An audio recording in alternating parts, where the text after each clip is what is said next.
tell me that I'm never gonna make it. Tangan dingin Sinteyong mulai bawa banyak perubahan untuk timnas Indonesia. Dan di informasi selanjutnya, chemistry hijau timnas Indonesia U23 dan bahaya laten ego gol. Simak selengkapnya di sini bersama saya untuk Anda. Don't slack off, wake up every morning, make a good impression on your boss. Don't do anything that I wouldn't do. And when you're making money, make sure you don't spend it too soon. Kita mulai di informasi yang pertama. Ya, timnas Indonesia di bawah asuhan Sinteyong mengalami banyak perubahan ke arah yang positif. Perubahan itu terlihat pada hasil yang diraih timnas Indonesia senior dan timnas U23 dalam beberapa laga yang terakhir ini. Pelatih asal Korea Selatan tersebut mulai mengasuh timnas Indonesia pada 1 Januari 2020.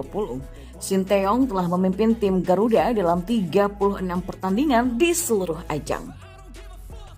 Dari jumlah tersebut, Sinteyong berhasil membawa timnas Indonesia meraih 18 kemenangan, 9 hasil imbang dan menelan 9 kekalahan. Bahkan dalam 5 laga terakhir, tim Merah Putih memetik 2 kemenangan, 2 hasil imbang dan hanya kalah sekali. Yang teranyar, Sinteyong memimpin timnas Indonesia untuk meraih kemenangan 2-0 atas Turkmenistan pada FIFA Matchday di Stadion Gelora Bung Tomo, Surabaya pada Jumat 8 September. Meski masih belum mampu mempersembahkan trofi juara, Sinteyong dianggap mampu menaikkan level permainan timnas Indonesia. Mantan pelatih timnas Korea Selatan itu berhasil membawa tim Garuda untuk lolos ke putaran final Asia 2023. Selain di level senior, Sinteyong juga mulai mampu mendongkrak penampilan timnas Indonesia U23. Dia berhasil membawa tim Garuda Muda untuk lolos ke final Piala AFF U23 2023. Sayangnya, Indonesia gagal meraih trofi juara setelah kalah adu penalti 5-6 dari Vietnam di Rayong Province Central Stadium Rayong, Thailand pada 26 Agustus lalu. Kini, timnas Indonesia U23 berpeluang menyusul timnas senior untuk berlaga di Piala Asia. Tim Garuda Muda sukses memetik kemenangan 9-0 atas Chinese Taipei pada laga Grup K kualifikasi Piala Asia U23 2024 pada Sabtu 9 September kemarin. Ramadan Sananta dan kawan-kawan hanya membutuhkan hasil imbang melawan Turkmenistan pada Selasa 12 September untuk bisa lolos ke putaran final Piala Asia U23 2024 sebagai juara Grup K. Di sisi lain, pengamat sepak bola Justinus Laksana menilai timnas Indonesia dan timnas U23 mengalami perubahan yang cukup signifikan di bawah asuhan Sinteyong. Pria yang akrab disapa Coach Justin itu menyebut hal tersebut merupakan buah kerja keras dan perubahan menyeluruh yang dilakukan oleh PSSI di bawah kepemimpinan Erick Thohir dan juga Sinteyong. Justin mengatakan Sinteyong mendapatkan dukungan penuh dari Erick Thohir untuk membentuk tim sesuai dengan keinginannya. Selain itu, sang pelatih juga memiliki keluasaan penuh dalam mempersiapkan tim nasional. Justin sejak lama mengatakan perubahan tidak melulu soal kemenangan. Menurut Justin, Sinteyong telah membawa level timnas meningkat dengan permainan yang lebih percaya diri dalam menguasai bola. Dan kita beralih ke informasi bola selanjutnya. 8 dari starter Indonesia U23 saat membantai Taiwan U23 adalah skuad timnas Indonesia ketika melawan Argentina. Tim ini kelasnya bukan level usia.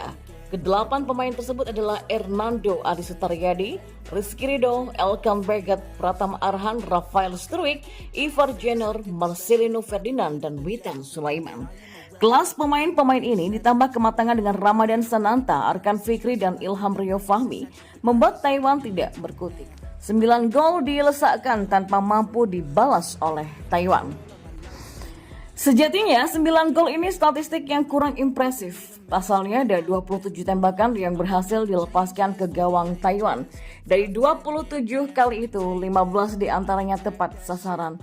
Jika saja pemain tampil lebih tenang dengan kerjasama yang lebih solid, maka belasan gol mungkin tercipta.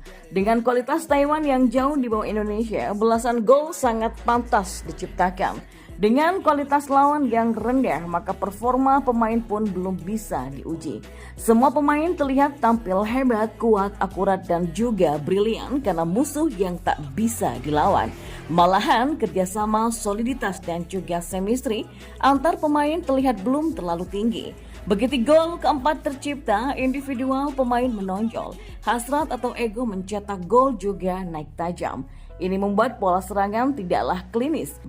Hal ini juga yang membuat Taiwan bisa sedikit menekan. Bola cepat yang diterapkan membuat pertahanan Indonesia beberapa kali ditekan oleh Taiwan. Beruntung lini depan Taiwan sudah kehilangan imajinasi. Mereka tak punya lagi cara membobol gawang Indonesia sehingga menyerang dengan sporadis. Tentu saja mudah dipatahkan. Dalam laga itu, Taiwan hanya bisa melepas 2 tendangan yang dua-duanya tak tepat sasaran. Maka dengan penguasaan bola hanya 31%, ini tentu terlalu buruk untuk pemain kelas universitas. Karenanya juga, Sinteyong tidak boleh membiarkan para pemain besar kepala.